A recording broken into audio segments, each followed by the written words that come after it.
ছোট বাচ্চাদের গলা ফোলা, ছোট, ছোট দানা বা গুটির মতো দেখা গেলে অনেক সময় যারা গার্ডিয়ান থাকেন ওরা খুব আতঙ্কিত হয়ে পড়ে এবং আমাদের কাছে যখন আসেন তখন বলেন যে, "ডক্টর অনেকদিন ধরে এই গুটিগুলো দেখা যাচ্ছে কিন্তু কোনোভাবেই কমছে না। আমাদের কি করণীয়?" এই বিষয়ে আমরা একটা জিনিস আমাদের গার্ডিয়ানদেরকে জানাতে চাই। যখন ছোট বাচ্চাদের এই গুটিগুলো হয় বা দানা, দানা ফোলাগুলো থাকে এগুলো আসলে কেন হয়? অল্প বয়সে বা ছোট বয়সে রোগ প্রতিরোধ ক্ষমতা কম থাকে।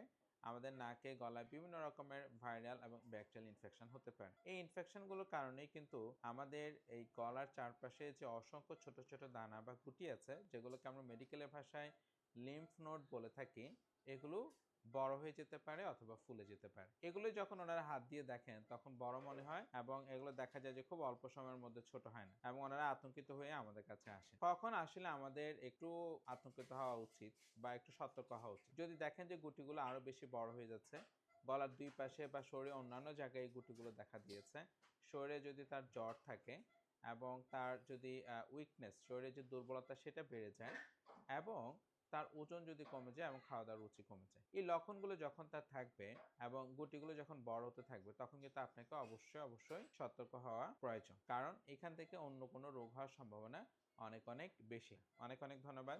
আসসালামু আলাইকুম ওয়া রাহমাতুল্লাহ।